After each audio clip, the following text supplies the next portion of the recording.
Hello everyone, welcome to my YouTube channel. Guys, कैसे हैं आप सभी लोग। मैं उम्मीद करती हूँ आप सभी लोग बहुत अच्छे हैं और आपकी उत्तराखंड एलटी की तैयारी भी बहुत अच्छी चल रही है। जैसा कि आप जानते हैं, हमारे चैनल पर उत्तराखंड एलटी एसएसटी की कंप्लीट प्रिपरेशन करवाई जा रही है। इसी क्रम में हमने हिस्ट्री के 10 वीडियो चैनल पर डाले हैं। दोस्तों, यदि आपने नहीं देखे तो आप जाकर के उन वीडियोस को जरूर देखें। 10 वीडियोस आपको इकोनॉमिक्स के भी मिल जाएंगे। चैनल की प्लेलिस्ट पर जाकर आप उन्हें जरूर देखिए। और अभी जो हमारी टेस्ट सीरीज चली है वो ज्योग्राफी की चली है। उसके अंदर हम वर्ल्ड ज्योग्राफी पढ़ रहे हैं। 4 वीडियोस दोस्तों वर्ल्ड ज्योग्राफी के आ चुके हैं। यदि आपने नहीं देखे हैं तो आप चैनल की प्लेलिस्ट पर जाकर इनको भी देख सकते हैं। आज का हमारा दोस्तों 5वां वीडियो है, जिसके अंदर हम 20 महत्वपूर्ण प्रश्न कवर करने वाले हैं। मैं उम्मीद करती हूँ कि आपको ये वीडियोस पसंद आ रही होंगी। यदि वीडियोस पसंद आ रही हैं तो वीडियोस को ज्यादा से ज्यादा लाइक करें, अपने दोस्तों को शेयर करें और चैनल पे नए हैं तो जरूर से सब्सक्राइब कर लें। तो चलिए स्टार्ट करते हैं दोस्तों वीडियो। आज का पहला क्वेश्चन है हमारा, सैल्वा वन कहाँ पर मिलते हैं।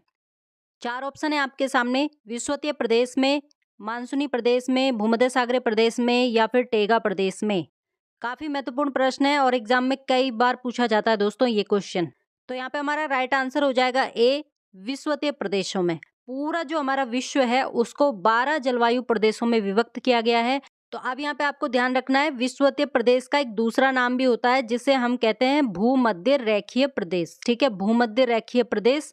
और ये जो दोस्तों ये जो प्रदेश होते हैं ये 10 डिग्री उत्तर से और 10 डिग्री दक्षिण अक्षांश के बीच में पाए जाते हैं। अब हम यहाँ पे बात करते हैं कि विषुवत रेखा पर जो ये सैल्वा वन पाए जाते हैं ये कहाँ पर पाए जाते हैं। तो देखिए, हम डायग्राम की मदद से समझने का प्रयास करेंगे। ये हमारी अर्थ है और ये हमारी 0 डिग्री की अक्षांश रेखा है, जिसे हम विषुवत रेखा या फिर भूमध्य रेखा भी बोलते हैं दोस्तों। तो 10 डिग्री इसके उत्तर में और 10 डिग्री इसके दक्षिण में जो ये इलाका है, यहीं पर जो है ये विषुवतीय प्रदेश पाए जाते हैं। तो इनको सेल्वास भी कहते हैं। और ये यहाँ पर ब्राजील एक देश है, वहां पर जो है ये मुख्य रूप से पाए जाते हैं। अगला प्रश्न है, रबड़ किस प्राकृतिक प्रदेश की उपज है। 4 ऑप्शन आपके सामने है, शीतोष्ण तर्ण प्रदेश, विषुवतीय रेखीय प्रदेश, भूमध्य सागरीय प्रदेश या फिर प्रेयरी प्रदेश। तो यहाँ पे हमारा राइट आंसर हो जाएगा बी, विषुवतीय प्रदेश। ठीक है, विषुवतीय प्रदेश जो है इन्हें हम भूमध्य रेखीय जलवायु प्रदेश भी कहते हैं।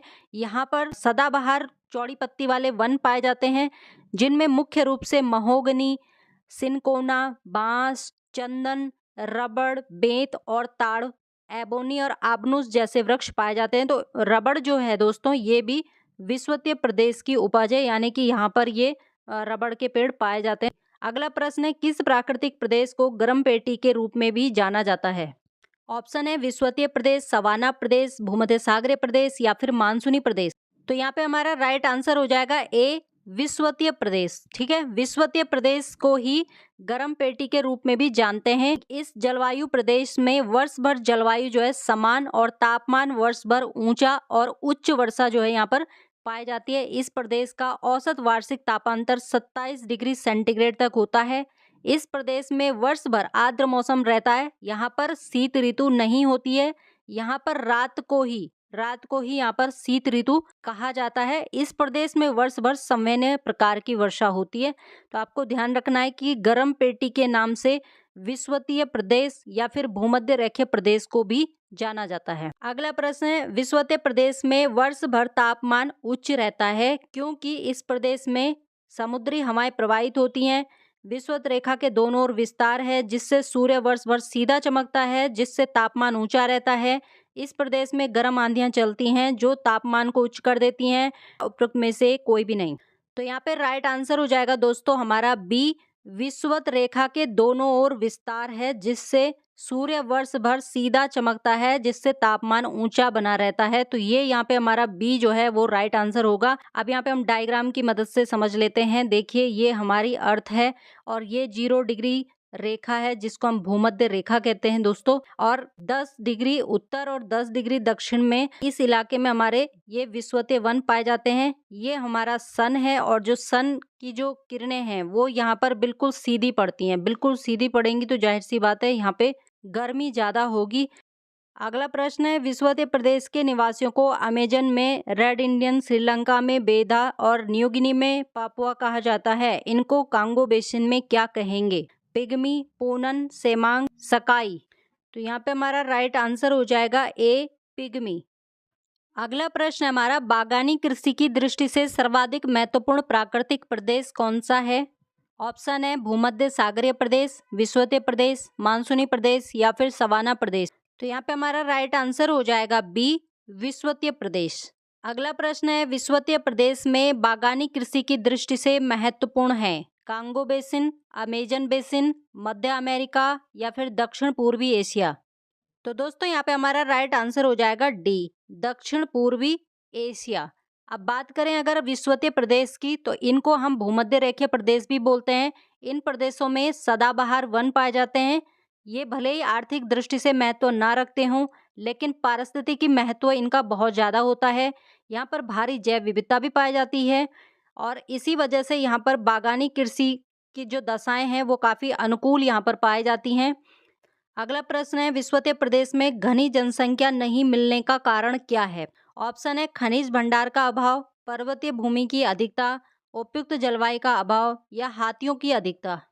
तो यहाँ पे हमारा राइट आंसर हो जाएगा सी, उपयुक्त जलवायु का अभाव। अगला प्रश्न है, रोपण कृषि किस प्राकृतिक प्रदेश में की जाती है? विषुवतीय प्रदेश, सवाना प्रदेश, भूमध्य सागरीय प्रदेश या फिर मानसून प्रदेश। तो यहाँ पे हमारा राइट आंसर हो जाएगा ए, विषुवतीय प्रदेश। अगला प्रश्न है, किस प्राकृतिक प्रदेश को विकास का प्रदेश भी कहा जाता है? सवाना प्रदेश, विषुवतीय प्रदेश, मानसून प्रदेश या फिर भूमध्य सागरीय प्रदेश। तो दोस्तों यहाँ पे हमारा राइट आंसर हो जाएगा सी, मानसून प्रदेश। ये जो जलवायु प्रदेश हैं ये भूमध्य रेखा के दोनों ओर 10 डिग्री उत्तर से 30 डिग्री दक्षिण अक्षांश के बीच में पाए जाते हैं। ये प्रदेश व्यापारिक पवन की पेटी में आते हैं, जिनमें ऋतुवत उत्तर और दक्षिण की ओर खिसकाव होता रहता है। इस जलवायु प्रदेश में मानसून प्रकार की विशिष्ट जलवायु पाई जाती है। 6 महीने पवनें सागर से स्थल की ओर और 6 महीने पवनें स्थल से सागर की ओर चलती हैं। इस जलवायु प्रदेश में ग्रीष्म, शीत और वर्षा तीनों ऋतुएं पाई जाती हैं। अगला प्रश्न है, किस प्राकृतिक प्रदेश में मौसमी वर्षा होती है मुख्यतः गर्मी के अंत में?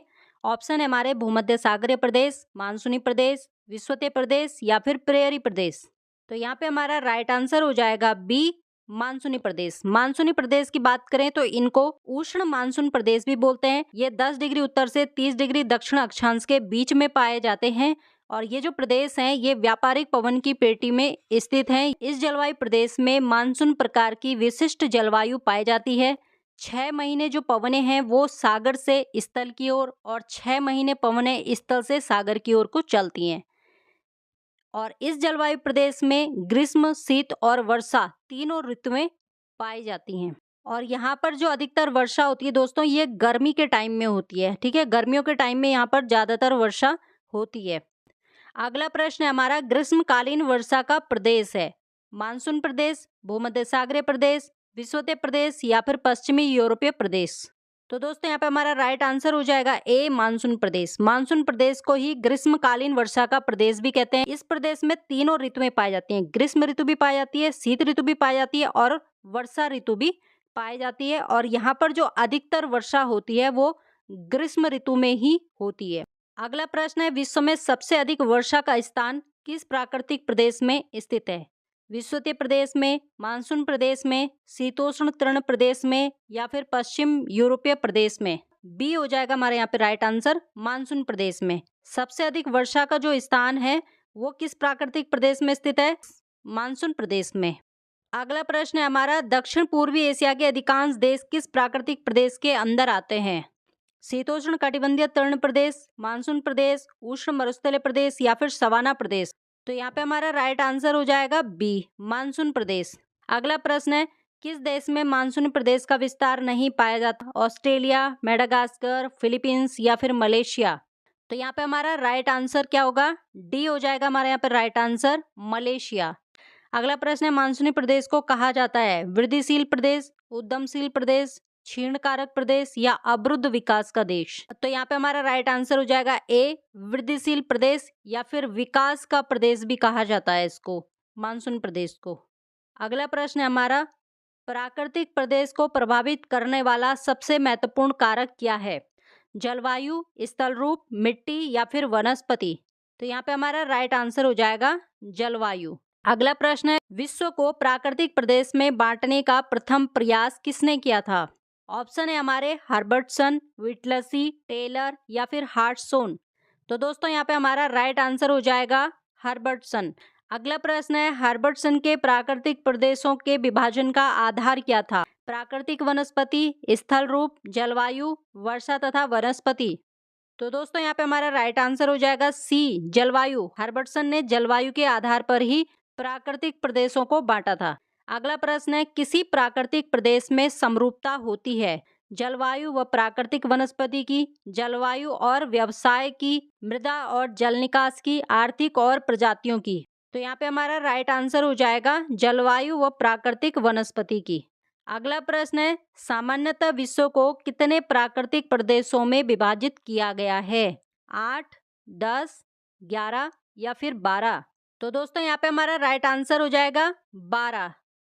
आज का लास्ट प्रश्न है हमारा, किस प्राकृतिक प्रदेश को आलस्य का प्रदेश कहा जाता है? ऑप्शन है हमारे विषुवतीय प्रदेश, सवाना प्रदेश, मानसून प्रदेश या फिर भूमध्य सागरीय प्रदेश। तो राइट आंसर हो जाएगा यहाँ पे हमारा ए, विषुवतीय प्रदेश। गर्मी बहुत ज्यादा होने के कारण आलस भी ज्यादा होता है, तो इसलिए विषुवतीय प्रदेश को आलस का प्रदेश भी कहा जाता है। तो ये थे आज के 20 महत्वपूर्ण प्रश्न जो हमने इस वीडियो के अंदर डिस्कस करे हैं। तो इसी तरह से चैनल पे वीडियोस आती रहेंगी दोस्तों, तो आप जरूर चैनल को सब्सक्राइब कर लें और चैनल के साथ जुड़े रहें।